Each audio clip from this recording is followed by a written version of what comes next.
Welcome to Venture Cafe Presents. I'm Christine Dunn, and joining me here tonight at Robotics Night at the Venture Cafe is Jim Bento.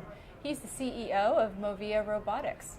Thank you so much for joining me here. Thank you. Thank you for So tell us about Movia and what its mission is. Movia is a very interesting company.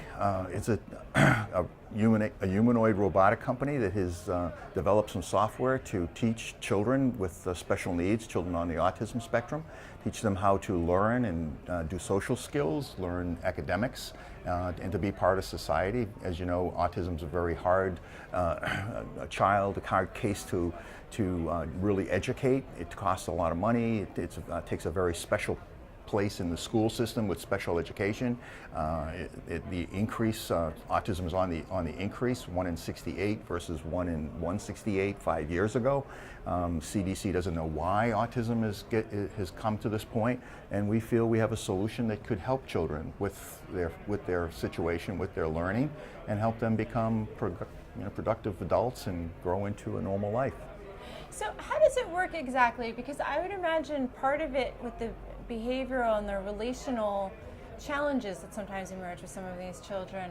How does it work working with a robot in terms of teaching them how to interact and teaching them how to deal with their, Exactly. What we've done is we've proven that you still have the need for a social interaction, but with children that are on the autism spectrum have a little difficulty with that. They have trouble with eye-to-eye contact. They have trouble with some of the human interactions that we normally will have. And what the robot does, it basically becomes a friend or an object to them that they can relate to because it doesn't show emotion. It's repetitive.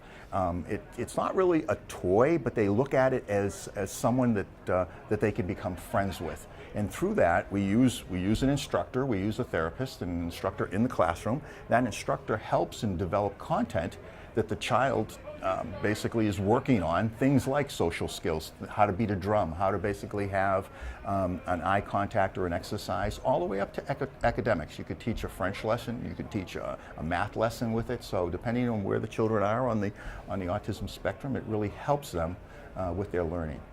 And is it the fact that it's a robot, does that help them in terms of not feeling the pressure of the interpersonal relationship, or what is it about their response? Well, that's it exactly. It's a robot, but it's a very special robot. It's a humanoid robot. It's different from your pick-and-place robot that you see and that has been around for a long time. It's a robot that emulates a lot of human interaction.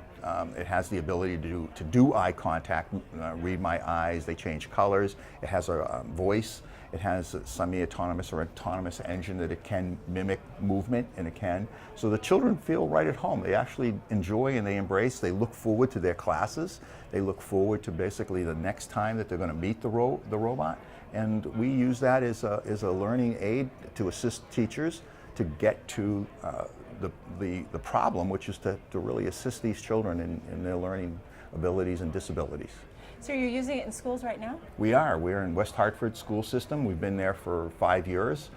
We've done clinical trials. West Hartford loves the program. They keep continuing to basically buy more time and more time with the robot, and we're looking to expand this. We're looking to take this into all school systems, make an affordable package that all schools can develop and can have some sort of programming for this robot and to get it out there amongst the children. Can you talk about the genesis of the idea? Where did it come from and how did it develop? Okay, our founder is Tim Gifford. Tim Gifford is a Yukon researcher, and one day he came home after doing some work in virtual reality and artificial intelligence, and had a conversation with his wife, who's a gifted school teacher at West Hartford schools, just coincidental. And she said to him, could you use this robot to teach children with special needs, children on the autism spectrum? And he said, let me think about that. So a couple years later, he founded Movia, and they developed software, very specific software, to really address this problem and to get there. We've done a clinical trial. It was an NIH grant that funded the clinical trial. Positive. We just got the results, positive results. We've wrapped some intellectual property around this to protect it, and it seems to be really starting to take off. So how do you differentiate your humanoid robot from others? I mean, what do you see as kind of the market differentiator from these other? Well, actually, we're a software-based company, so we use multiple hardware platforms. And so the one we use now is a SoftBank Aldebaran robot called Now, N-A-O, and the next generation of Now is Pepper. And they're excellent robots, but there are multiple other robots that potentially could fit into this whole concept. And we could use a less expensive robot, so we could have a variety of different robots that would work and do the same thing. And it's really the software that helps to differentiate it. Absolutely. It's the software that makes the difference. The software makes the robot run and do what it does very, very nicely. Great. Well, Jim, thank you so much for thank joining you. us here today. I really appreciate the opportunity. Thank you. For the Venture Cafe Presents, I'm Christine Dunn.